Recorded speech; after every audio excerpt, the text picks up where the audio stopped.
Hello नमस्कार साथियों, आप सभी को स्वागत है। आप सबको अपना परिवार प्रतिज्ञा परिवार। सो गाइज, आज से हम आप लोगों का लुसेंट पढ़ाने वाला हूं। लुसेंट जीके मैं यहाँ पे कोशिश कर रहा हूं कि लुसेंट जीके में सबसे पहले जो पढ़ना होता है वो आपका हिस्ट्री पढ़ना होता है, इतिहास। तो मैं पूरे सो गाइज, आप सभी को पता है कि 67वीं बीपीएससी 68वीं बीपीएससी लगातार आगामी कई बीपीएससी आने वाले हैं। 67वीं बीपीएससी के तो भाई परीक्षा भी होगा, दरोगा है, सचिवालय है, झारखंड में कई प्रकार के पीसीएस का परीक्षा होते हैं। यह हर एक राज्य में अलग अलग स्टेट पीसीएस का परीक्षा होते हैं। वो सभी में से आपका एमपी पीसीएस, राजस्थान में आरएएस का परीक्षा होते हैं, यूपी पीसी या आपका परीक्षा होते हैं, जो आपका यूपी ट्रिपल एससी का जो परीक्षा होते हैं, सभी जगह पर हर स्टेट में पीसीएस का जो वहाँ पर जहाँ परीक्षा होते हैं वहाँ पे जीके से क्वेश्चन आते हैं और लुसेंट का बहुत बड़ा रोल होती है। सो गाइस, आज आप लोग का ना लुसेंट शुरू करने वाले हैं। क्या लुसेंट, जैसे कि आप सभी देख रहे हैं लुसेंट्स का ये बुक लगा हुआ है, इसी बुक का आपको पढ़ाएंगे, यही बुक आपका सेम पढ़ाएंगे। लेकिन सेम बुक नहीं रहेगा। इस बुक को मैं डिकोडिंग किया हूं। मैंने यहाँ पे लिखा हूं decoding Lucent complete Lucent GK. मतलब कि इस लुसेंट की बुक को मैं एक अलग से एडजस्ट करने की प्रयास किया हूं, अलग से सजाने की कोशिश किया हूं। सो गाइस, आप लोग को बड़ा मजा आने वाला है वीडियो में। क्लास को पूरा देखना, मजा आएगा। लुसेंट की किताब कंप्लीट जल्दी किसी को नहीं हो पाता है और सब रोते रहते हैं कि भाई लुसेंट तो हमसे कंप्लीट नहीं हो पा रहा है। उसी लुसेंट को मैं डिकोड करने की कोशिश किया हूं, हर पॉइंट को एक जगह पे सजा कर लिखने की बात किया हूं। सो आपके लिए काफी इंटरेस्टिंग होने वाला है। तो गाइस, जब चलते हैं नेक्स्ट, आपको हम बताते हैं। होमवर्क में आपका एमसीक्यू क्वेश्चन सब लोग कर लेना, जैसे कि आप देखे होंगे। चलिए दोस्तों, ये आपका कुछ पाठ्यक्रम है, कुछ लुसेंट की बुक के सिलेबस है। तो सबसे पहले आप देख पा रहे हैं कि इतिहास है, इतिहास के बाद भूगोल ज्योग्राफी है, भारतीय अर्थव्यवस्था इंडियन इकोनॉमिक्स है, भारतीय संविधान इंडियन कॉन्स्टिट्यूशन है। ये आपका जीके वाला पोर्शन हो गया। ये आर्ट्स, जिसको हम बोलते नहीं आर्ट्स, इतना पढ़ना होता है। फिर अगर हम बात करते हैं तो आपकी भौतिक विज्ञान फिजिक्स है, आपकी रसायन विज्ञान केमिस्ट्री है, फिर बायोलॉजी है। ये अपना साइंस वाले होते हैं। क्या ये आपका साइंस की पोर्शन होती है, जो कि आपके 30 नंबर बीपीएससी में तो एकदम आ ही जाते हैं। फिर आपका साइंस एंड टेक्नोलॉजी, विज्ञान एंड प्रौद्योगिकी की बात करते हैं, पीटी एग्जाम में काफ़ी इंपॉर्टेंट है। फिर मिसलेनियस, जो कि लुसेंट की मिसलेनियस बहुत आपका पीटी एग्जाम में पूछी जाती है। फिर आपका खेल कूद स्पोर्ट्स है, और कभी कभी कंप्यूटर से भी क्वेश्चन आपका आ जाते हैं। क्या कंप्यूटर से भी क्वेश्चन है ना, वो आपके आ जाते हैं। सो गाइस, आपकी सभी चीज़ यहाँ पे आपकी कंप्लीट किया गया है। तो आप देखते हैं कि सिलेबस में सबसे पहले क्या पढ़ना है, हिस्ट्री की सिलेबस पढ़नी है। तो मैं आपको इतिहास शुरू करने वाला हूँ, जो कि एकदम डिकोड करके लुसेंट का एकदम मज़ेदार तरह से आपकी पीडीएफ पर, पीपीटी पर। सो अगला बढ़ाया जाए। अब यहाँ पे समझते हैं दोस्तों, सबसे पहले अगर आप मेरे चैनल प्रतिज्ञा परिवार स्टडी को आप सब्सक्राइब नहीं किए हैं, सो गाइस जल्दी से पहले चैनल को सब्सक्राइब कर लीजिए, बेल आइकन को आप क्या करिए, दबा दीजिए। आपका अपना ही परिवार है प्रतिज्ञा परिवार, तो इस प्रतिज्ञा परिवार में आप सदस्य जरूर बने, सब्सक्राइब करें, लाइक करें, शेयर करें। अब यहाँ पे दोस्तों इतिहास की हम बात कर रहे हैं ना, हिस्ट्री की बात करते हैं, तो सर एक नॉर्मल परिभाषा बताओ ना, इतिहास किसे कहते हैं।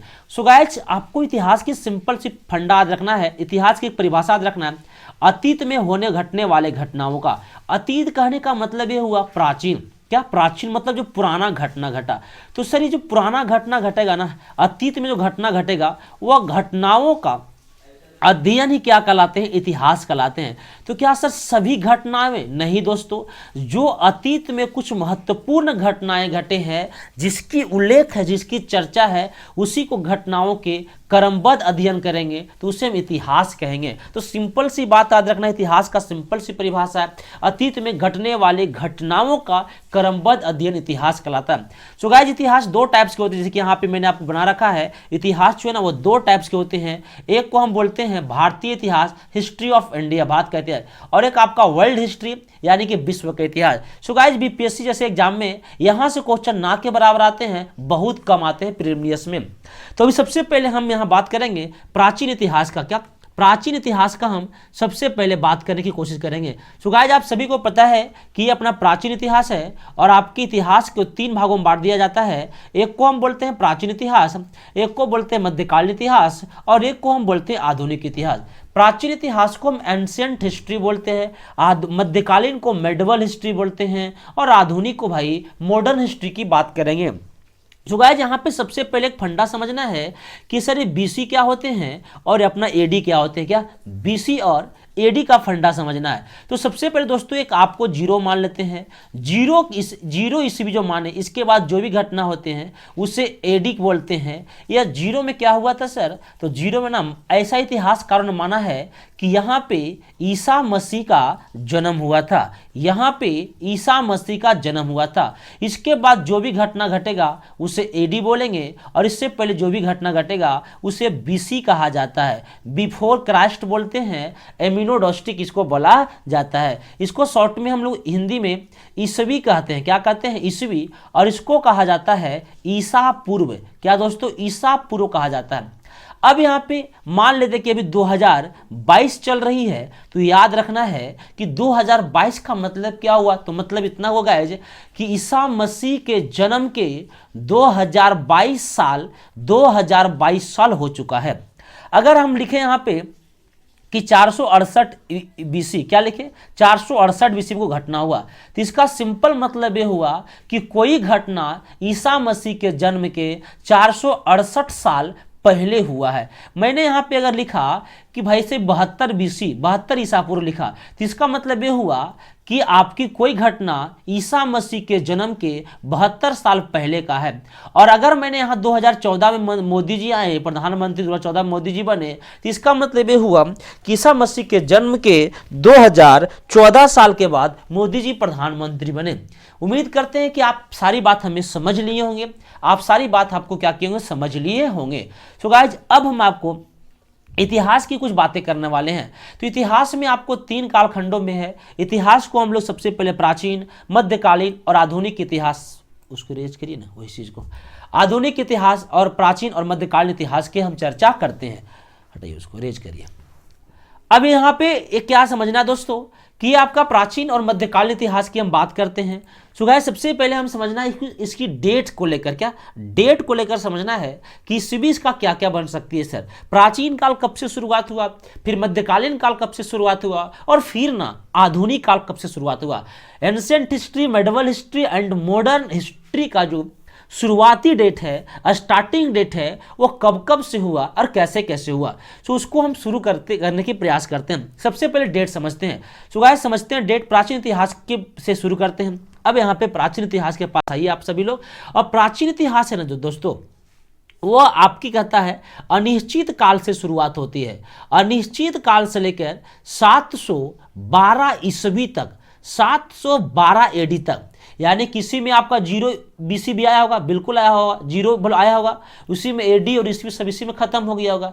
तो 70 इससे लेकर इसमें आपका 0 आया होगा, 0 से पहले बीसी आया होगा, फिर आपका 0 के बाद शुरुआत होगा 712 साल।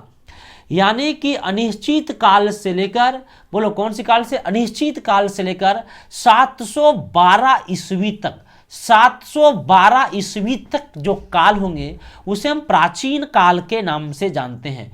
और 712 ईस्वी से लेकर 1707 ईस्वी के कार्यकाल को हम मध्यकालीन इतिहास कहते हैं। और 707 से लेकर 1857 ईस्वी, 1947 ईस्वी तक, और आपका इसे बोलते हैं आधुनिक इतिहास।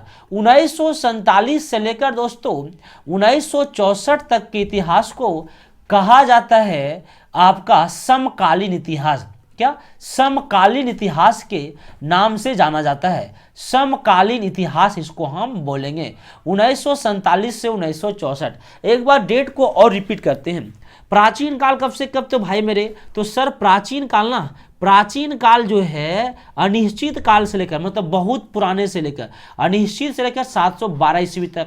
712 ईस्वी 1707 मध्यकालीन काल, 1707 से 1947 से आधुनिक इतिहास, 1947 से 1964 समकालीन इतिहास इसको कहते हैं। सो गाइज अब हम लोग एक एक करके सारी चीज़ों को समझने की हम प्रयास करते हैं, एक एक करके ना सारी चीज़ों को हम समझने की क्या करेंगे, कोशिश करेंगे। तो यहाँ से शुरुआत होती है प्राचीन इतिहास, हिस्ट्री ऑफ एंसेंट इंडिया।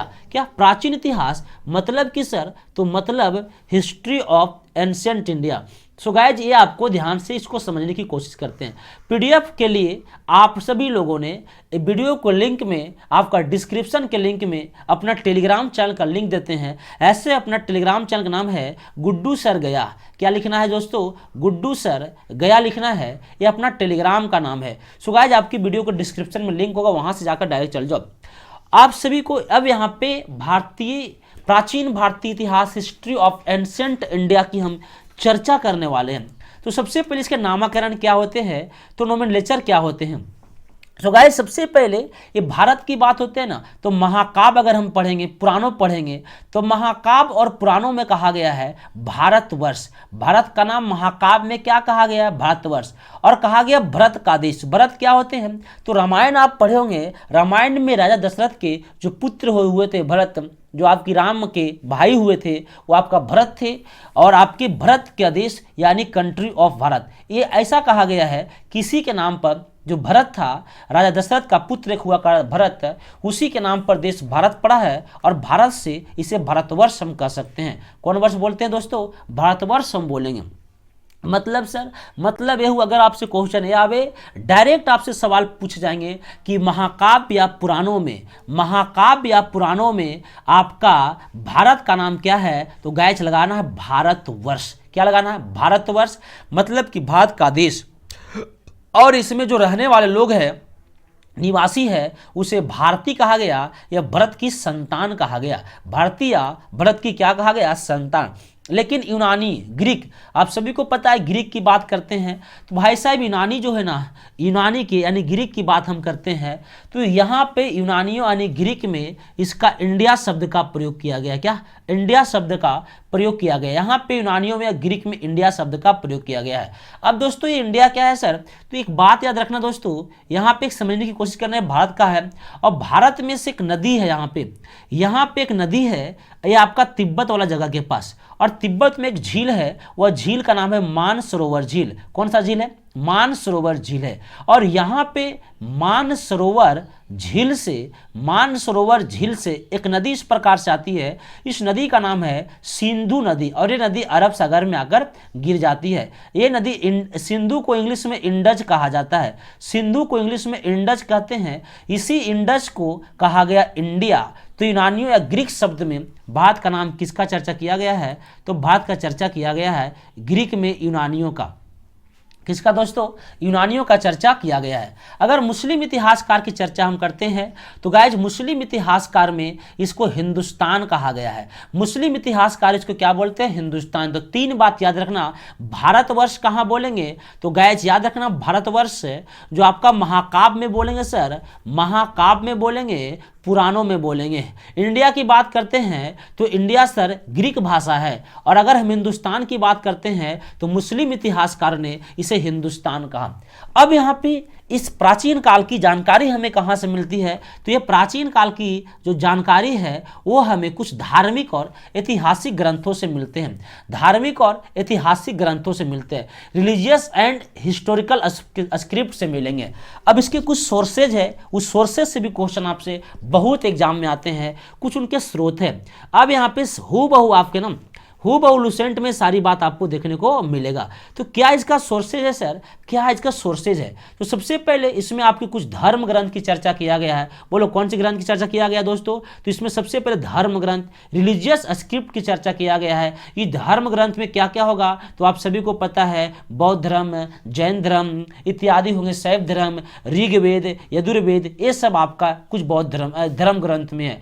ऐतिहासिक हिस्टोरिकल स्क्रिप्ट क्या है सर, स्क्रिप्ट क्या है, माफ करिएगा स्क्रिप्ट होते हैं। हिस्टोरिकल स्क्रिप्ट क्या है, तो इसको बारे में थोड़ा समझने की हम क्या करते हैं, कोशिश करते हैं। हिस्टोरिकल स्क्रिप्ट अब ये हिस्टोरिकल स्क्रिप्ट क्या होता है, इसमें से कुछ किताब की बात कही गई है, इसमें ना कुछ बुक की बात कही गई है हिस्टोरिकल स्क्रिप्ट में। हिस्टोरिकल स्क्रिप्ट में जैसे कि चाणक्य की नीति, कौटिल्य का अर्थशास्त्र की चर्चा किया गया है, चाणक्य की नीति या कौटिल्य की अर्थशास्त्र की चर्चा किया गया है। उसी प्रकार से पाणिनि कुछ पुस्तक लिखे हैं, अष्टाध्यायी कुछ लिखे हैं। तो ये जो बुक्स की चर्चा है, एक किताब की चर्चा है, वो यहीं पे है। बुक्स या किताब का चर्चा जो है दोस्तों वो अपना ना यहीं पे है। बुक्स या किसी चर्चा, किताब की चर्चा।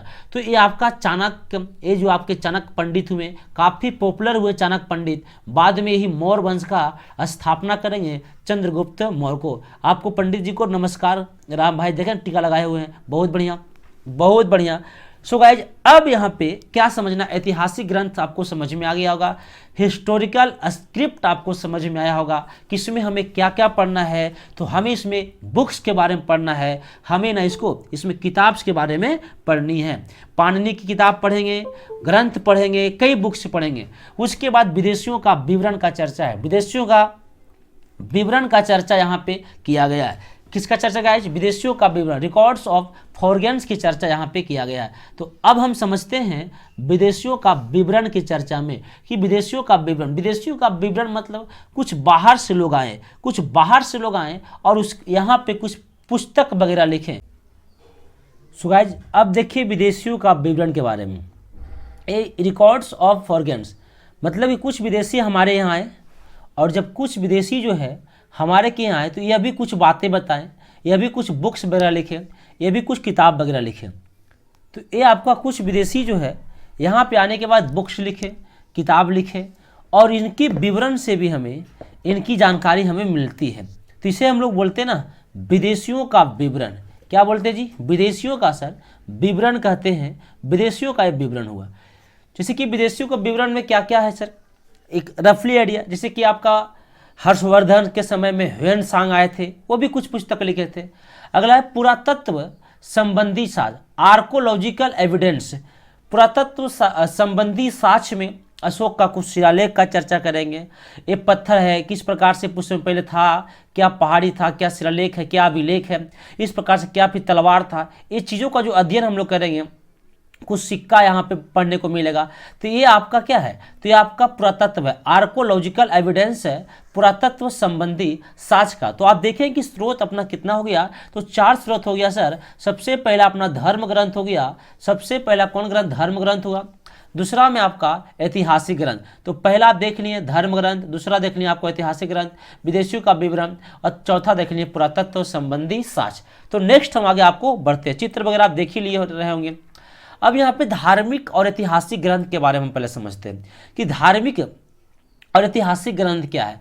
तो सबसे पहले दोस्तों आप देखते हैं धार्मिक ग्रंथ में, धार्मिक कुछ रिलीजियस जो स्क्रिप्ट है उसके बारे में।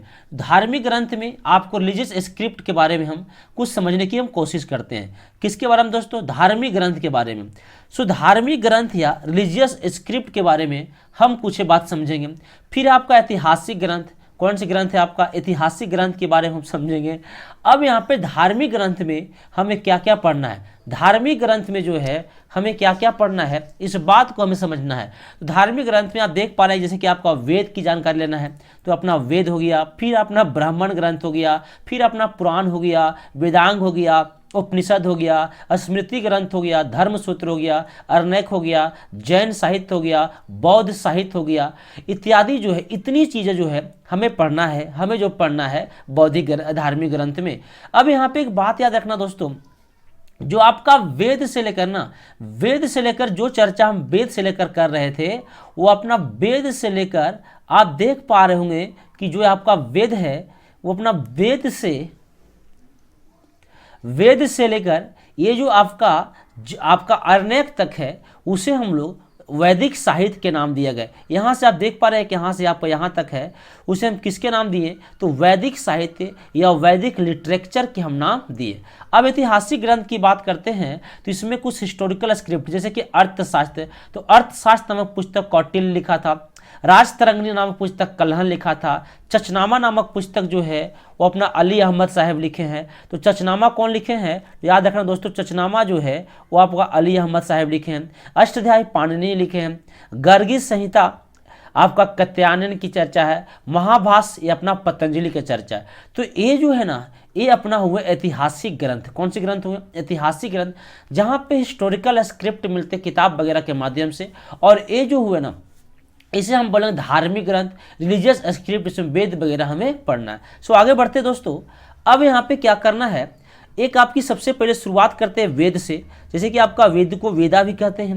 ये अपना वेद क्या होता है, बड़ा ध्यान से समझने की हम कोशिश करते हैं। ये चित्र वगैरह भी आप देख पा रहे होंगे, तो ये आपका वेद है। वेद को वेदा बोलते हैं। भारत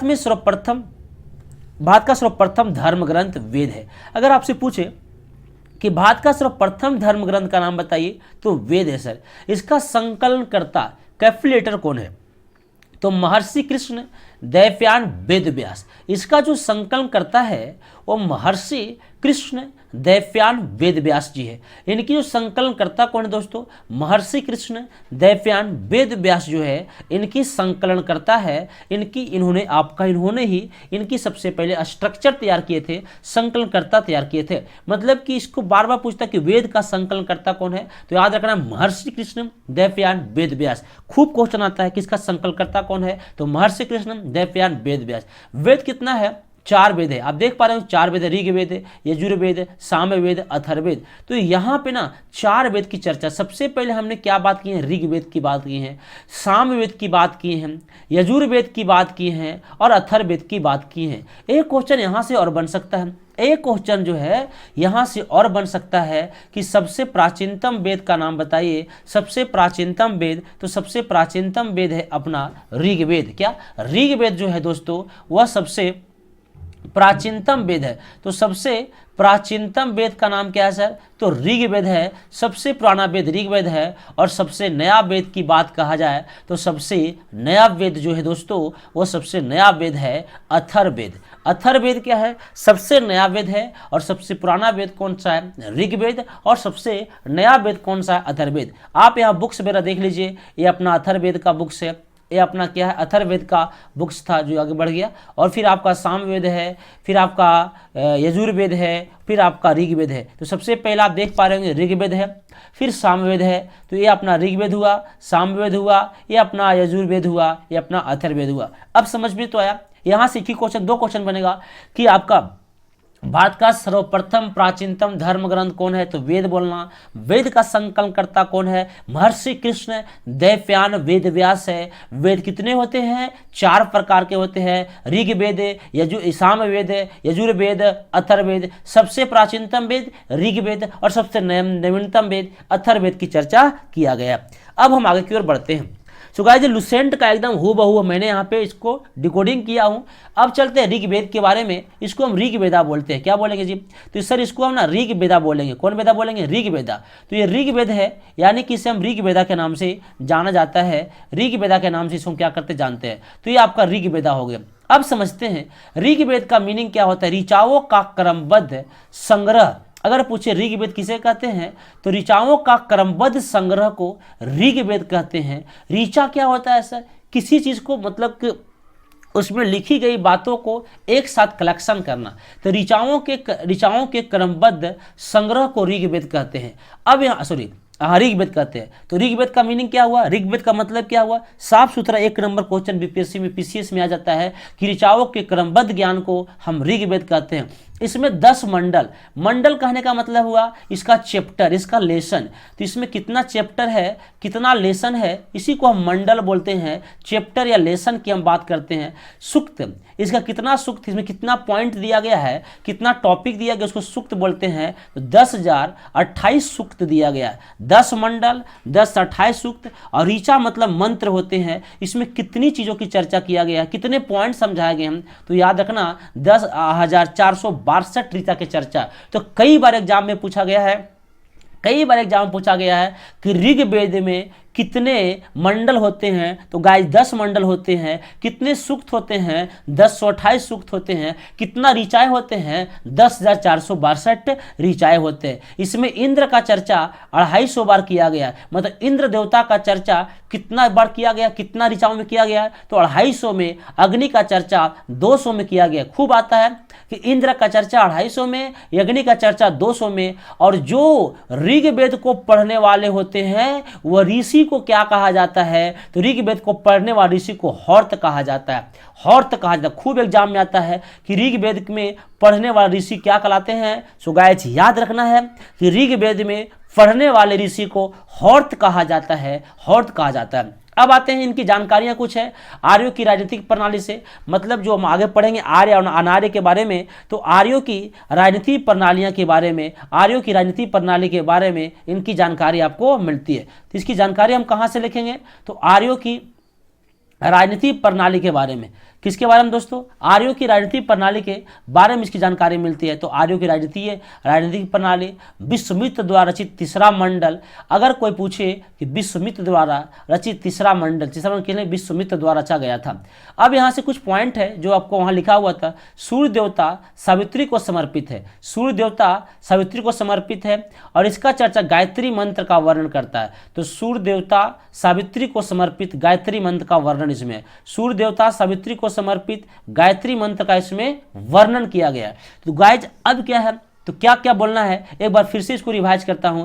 तो यही बोलना है, ऋग्वेद का मतलब होता है ऋचाओं का क्रमबद्ध ज्ञान के संग्रह। 10 मंडल होते हैं, 10,28 सूक्त होते हैं, 10,462 ऋचाएं होते हैं। इंद्र में कितना ऋचा हो गए, तो इंद्र में 250, अग्नि में 200। जो ऋग्वेद को पढ़ते हैं उस ऋषि को क्या बोलते हैं, हॉर्त बोलते हैं। इस जानकारी हमें कहाँ मिलते हैं, तो आर्यों की राजनीतिक प्रणाली से मिलते हैं। विश्वामित्र द्वारा रचित कौन मंडल है, तीसरा मंडल है। सूर्य देवता सावित्री को समर्पित गायत्री मंत्र का वर्णन भी इसमें है। आगे चलते हैं। अब 10 मंडल की बात किए थे, तो कुछ मंडल काफी इंपॉर्टेंट है ना। तो ऋग्वेद का 8वां मंडल हस्तलिखित का वर्णन है, हैंड रिटन का वर्णन आपका ऋग्वेद के 8वां मंडल में। तो खूब पूछेगा कि ऋग्वेद के 8वां मंडल में किसका वर्णन किया गया है, तो गाइज याद रखना है हस्तलिखित का वर्णन किया गया है। हस्तलिखित का वर्णन ऋग्वेद के 8वां मंडल में किया गया है, और इसे खील कहा जाता है। क्या, खील कहा जाता है। तो ऋग्वेद के 8वां मंडल में किसका चर्चा, तो भैया हस्तलिखित का चर्चा है। इसे हम क्या बोलते हैं, तो इसे हम बोलते हैं खील। नाम बोले क्या बोलते हैं जी, खील बोलते हैं। ऋग्वेद के 9वां मंडल में सोम देवता का चर्चा है। ऋग्वेद के 9वां मंडल में सोम देवता का चर्चा है। तो ऋग्वेद के 9वां मंडल में सोम देवता, 8वां मंडल में हस्तलिखित क्रियाओं का वर्णन, इसे खील बोलते हैं। 9वां मंडल में सोम देवता का चर्चा है। और 10वां मंडल इंपॉर्टेंट है, चतुष्वर्णीय समाज का चर्चा है, 4 वर्ण सोसाइटी का चर्चा है। मतलब कि 4 वर्ण हुए, कितना वर्ण हुए, 4 वर्ण हुए। ब्राह्मण हुए, क्षत्रिय हुए, वैश्य हुए, शूद्र हुए। ब्राह्मण, क्षत्रिय, वैश्य, शूद्र। ब्राह्मण, क्षत्रिय, वैश्य, शूद्र। तो याद रखना है ये आपका कितने समाज का चर्चा है, तो 4 जो समाज का चर्चा किया गया है ऋग्वेद के 10वां मंडल में किया गया है। सबसे पहले ब्राह्मण की बात है, क्षत्रिय की बात है, वैश्य की बात है, शूद्र की बात है। और इस सभी का वर्णन हमें किस सूत्र से मिलता है, तो याद रखना है धर्म सूत्र से मिलता है। इनके कर्तव्यों का वर्णन जो है 4 जो होते हैं, ब्राह्मण, क्षत्रिय, वैश्य, शूद्र। ब्राह्मण, क्षत्रिय, वैश्य, शूद्र, इसका चर्चा हमें धर्म सूत्र में मिला है, इसका वर्णन धर्म सूत्र में मिला है। किस मंडल में, चतुष्वर्ण का समाज का 10वां मंडल में। कौन कौन चतुर्वर्ण समाज है, ब्राह्मण है सर, क्षत्रिय है सर, वैश्य सर, और अपना शूद्र है सर। और इस ब्राह्मण, क्षत्रिय, वैश्य और शूद्र का चर्चा हमें धर्म सूत्र से देखने को मिलता है। कुछ वहाँ नोट लिखा हुआ था, मैंने इसको यहाँ पे लिखा हूँ। प्राचीनतम इतिहास का साधन के रूप में वैदिक साहित्य में ऋग्वेद का बाद शतपथ ब्राह्मण का स्थान। मतलब समझिएगा ध्यान से, अभी हमने बताया कि कितने वेद होते हैं, तो सर वेद होते हैं ना 4। ऋग्वेद होते हैं, कौन कौन वेद होते हैं भाई साहब, तो ऋग्वेद होते हैं, ऋग्वेद होते हैं, यजुर्वेद होते हैं, या तो सामवेद, जो भी ऋग्वेद के बाद सामवेद पढ़ाए थे, यजुर्वेद पढ़ाए थे, और फिर अपना अथर्ववेद पढ़ाए थे। इस ऋग्वेद के बाद यही शतपथ ब्राह्मण का चर्चा किया गया है। तो यही आपका कहा गया है कि वैदिक साधन के रूप में वैदिक साहित्य में ऋग्वेद के बाद शतपथ ब्राह्मण का स्थान है। तो आपका ऋग्वेद के बाद सामवेद से पहले किसका आपका स्थान है, तो शतपथ ब्राह्मण का स्थान है, इसलिए मैंने यहाँ पे लुसेंट में लिखा हुआ था तो हमने यहाँ पे नोट में लिख दिया। प्राचीन इतिहास के साधन के रूप में वैदिक साहित्य में ऋग्वेद में किसका स्थान है, शतपथ ब्राह्मण का स्थान दिया गया। तो गाइस अब हम पढ़ने वाले हैं सामवेद के बारे में। किसके बारे में, सामवेद के बारे में पढ़ने वाले हैं। क्या होते हैं सामवेद, थोड़ी सी चीज़ों को समझने की कोशिश करते हैं। तो सामवेद क्या होते हैं भैया, उसको हम समझने की क्या करेंगे, पहले प्रयास करेंगे। छोटी सी है, बहुत इंपॉर्टेंट है। अपना कौन वेद, तो अपना है ना सामवेद। सामवेद में क्या है भाई साहब, तो समझने की वाली बात यह है, सामवेद कहता गाए जा सकने वाली ऋचाओं का संकलन सामवेद में है। गाए जा सकने वाले मतलब गाए जा सकने वाले ऋचाओं का जो संकलन है वो अपना कहाँ है, सामवेद में है।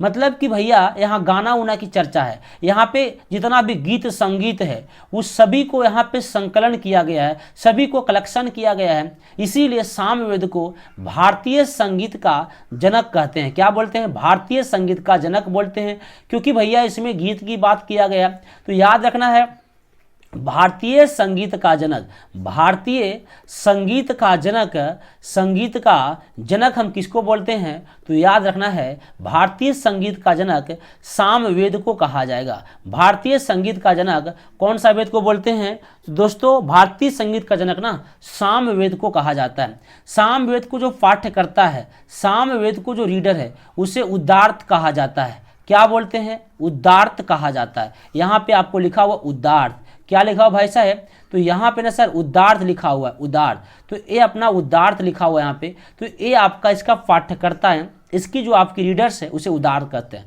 तो सामवेद से क्या क्या क्वेश्चन बन सकता है दोस्तों, सामवेद से बस इतना क्वेश्चन बन सकता है, गाए जा सकने वाले ऋचाओं का संकलन है, इसे भारतीय संगीत का जनक कहा जाता है और इसके पाठ्यकर्ता को हम उद्दार्थ के नाम से जानते हैं। किसके नाम से, उद्दार्थ के। अब आते हैं यजुर्वेद की कहानी। कौन वेद की, यजुर्वेद की कहानी। तो यहाँ वैदिक कर्मकांड का नियमों का संकलन है। कर्मकांड मतलब समझते हैं, कर्मकांड कहने का मतलब जितना भी कांड होते हैं, शादी ब्याह वगैरह वगैरह कांड होते हैं, तो वैदिक कर्मकांड का नियम है। इसके जो आपके रीडर होते हैं उसे अधैर्वी करते हैं। क्या बोलते हैं, अधैर्वी कहा जाता है। तो याद रखना दोस्तों यजुर्वेद अधैर्वु, यजुर्वेद को क्या बोलते हैं, अधैर्वु, और इसकी गद में भी है, पद में भी है। तो क्वेश्चन पूछता है कौन सा वेद गद और पद दोनों में खूब आता है, तो गद और पद दोनों में है, इसीलिए हम इसे बोलते हैं यजुर्वेद। क्या बोलते हैं, यजुर्वेद की चर्चा गद और पद दोनों में है, गद और पद दोनों में है, both in prose and verse, both in prose and verse. यहाँ पे गद में भी चर्चा किया गया है और अपना पद में भी चर्चा किया गया है यजुर्वेद। तो 3 क्वेश्चन यहाँ से बन सकता है। वैदिक कर्मकांडों का नियमों का संकलन आपका यजुर्वेद में है, इसके पाठ्यकर्ता को अधैर्वी कहा जाता है, यह गद और पद दोनों में है। अब चलते हैं अथर्ववेद की चर्चा। कहाँ दोस्तों, अथर्ववेद के बारे में जानते हैं कि सर अथर्ववेद से क्या क्या बन सकते हैं। तो सबसे पहले सबसे आखिरी में रचित वेद, आखिरी मतलब समझ रहे हैं ना, सबसे अंतिम में यह वेद की रचना किया गया था, सबसे अंतिम में इस वेद की रचना किया गया था, इसलिए इसको सबसे नया वेद भी कहा जाता है, सबसे नया वेद भी कहा जाता है। तो सबसे नया वेद अपन किसको बोलेगा, अथर्ववेद को। सबसे आखिरी में किसकी रचना है, अथर्ववेद की रचना है। आप देख पा रहे होंगे कि सबसे पहले है यहाँ पे ऋग्वेद, फिर क्या है भैया सामवेद, फिर क्या है बाबू यजुर्वेद, फिर क्या है आपका अथर्ववेद। ऋग्वेद, सामवेद, यजुर्वेद, अथर्ववेद, ऋग्वेद, सामवेद, यजुर्वेद, अथर्ववेद। तो सबसे पहले हम पहले बताते हैं सबसे प्राचीनतम ऋग्वेद और सबसे नया या सबसे आखिरी में अथर्ववेद की चर्चा किया गया है। इसके भाई साहब रचयिता कौन थे, ऑथर कौन थे, तो याद रखना है अथर्वा ऋषि। कौन ऋषि भैया, अथर्वा ऋषि जो है इनके ऑथर थे, इनकी रचयिता थे। इनकी जानकारी तो खूब आता है, रोग निवारण, जादू टोना, तंत्र मंत्र, विवाह आदि। रोग निवारण, जादू टोना, तंत्र मंत्र, विवाह आदि का चर्चा हमें अथर्ववेद में देखने को मिलता है। यहाँ पे समान मनुष्य के विचार और विश्वास, अंधविश्वास मतलब समान मनुष्य के विचार, विश्वास और अंधविश्वास की चर्चा हमें मिलता है। सभा और समिति, 2 प्रजापति के 2 पुत्रियां थी, एक का नाम था सभा, एक का नाम था समिति। यहाँ पे ना कन्याओं की जन्म की निंदा की गई है। तो ये 4 पॉइंट इनकी जानकारी में याद रखना है। सबसे पहले रोग निवारण, ज़्यादा टोना, इसे याद रखना है। समान मनुष्य को विचार, विश्वास, अंधविश्वास रखना है। सभा, समिति, प्रजापति की 2 पुत्रियां, कन्याओं की जन्म की निंदा यहाँ पे किया गया है। तो याद गाइज आपको हम 4 वेद पढ़ा दिए, कौन कौन भैया? ऋग्वेद, यजुर्वेद, ऋग्वेद, सामवेद, यजुर्वेद, अथर्ववेद। फाइनली गाइज आज की क्लास मैं यहीं तक रुकूंगा। नेक्स्ट वीडियो में इसका पार्ट 2 आएगा। इसी प्रकार से हम सीरीज बाय सीरीज आपको कंप्लीट करने की हम कोशिश करेंगे। सो मिलते हैं आपको नेक्स्ट क्लास में। अगर आपको वीडियो को अच्छा लगा होगा तो आप वीडियो को लाइक करना, चैनल को सब्सक्राइब करना भाई, और आप अपनी राय कमेंट बॉक्स में जरूर दीजिएगा। किस प्रकार से जो मैं लुसेंट का सीरीज शुरू किया हूँ ये आपको कितना पसंद आ रही है, कितना लाभदायक है, ये सारी चीज़ें आप कमेंट बॉक्स में करेंगे ताकि हमें आगे की क्लास लेने में और अच्छा लगने वाला है। हमें लगा कि वीडियो पूरा बड़ा बनाऊं, लेकिन नहीं, अब सीरीज बाय सीरीज आपको मिलता जाएगा। दोस्तों सभी को जय हिंद, जय भारत, जय बिहार, जय प्रतिज्ञा परिवार।